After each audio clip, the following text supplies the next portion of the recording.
Então, é a mesma coisa na religiosidade. Como tem famílias, né, próximas a mim, que assim, o pai é católico, né, o irmão é umbandista, a mãe é messiânica, a tia é espírita.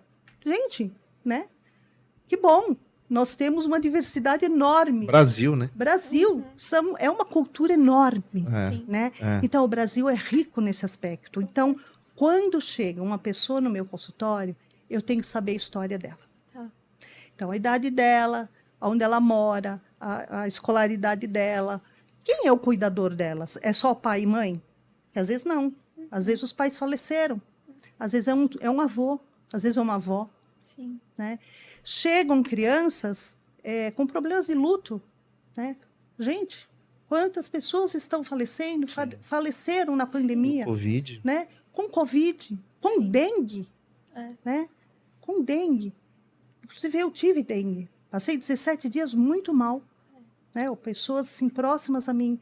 Então, a vida, ela é muito rica. Ela é muito divina para a gente desperdiçar o tempo. A gente tem que viver o momento presente. E as pessoas desperdiçam porque ainda não tem esse olhar, essa consciência de quão é rico, né, o nosso corpo físico, o nosso espírito, a nossa mente, o quanto a gente tem que cuidar da nossa alma, do nosso corpo, do nosso todo, porque nós somos um todo. E esse paciente que está na minha frente, eu tenho um olhar para o todo para ele. Então, quando eu falo, Marcelo, eu tenho que ter um olhar amoroso, quando eu olho para essa criança, eu tenho um olhar de compaixão, né, de amor, de empatia, porque essa criança ela não vai entrar no meu consultório no primeiro momento já sorrindo. Primeiro que ela sabe que se ela está lá, que o pai e a mãe trouxe, ou a avó trouxe, ela, aos poucos ela sabe que tem algum problema acontecendo com ela. Existe que uma algo, questão, né? Existe uma né? questão. Existe uma questão. É um problema físico, é uma doença, né? Tem uma patologia. Então, né, problemas de ansiedade, problemas de depressão, adolescentes chegando muito com problema de depressão. Um dos fatores são esses, que profissão que eu vou seguir, porque são pressionados pelos pais, pela sociedade, né? Que profissão.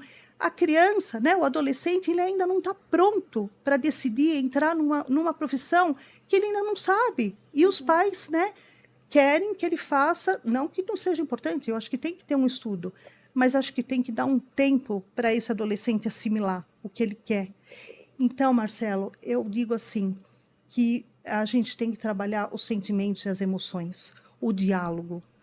As famílias não têm mais o diálogo. Então, pais que trabalham o dia inteiro, chegam à noite, lógico que dependem das suas profissões, né?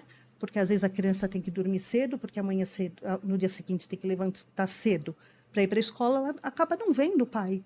Então, ela vai ver o pai, às vezes, como já aconteceu de me relatarem, da criança só vê o pai no final de semana. Então, como é que fica uma criança que passa a semana inteira, segunda, terça, quarta, quinta, sexta, não vê o pai? Só vê o pai num sábado e no domingo. Porque o pai existem duas profissões, porque ele tem que trabalhar, né? Porque ele tem que pagar contas, ele fica sobrecarregado. Então, nós estamos numa sociedade doentia, infelizmente. Que a gente só vai melhorar quando a gente tiver essa consciência de que a gente tem que acalmar a nossa vida e viver o momento presente com qualidade. Né?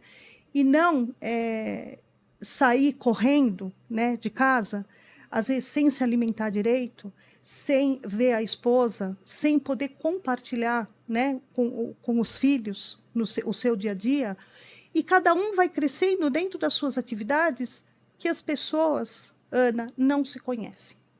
Por que eu falo isso, Marcelo? Deixa eu só tomar um golinho de água. Tranquilo. É um mundo de estranhos, né? A gente coexistem no mesmo espaço, né?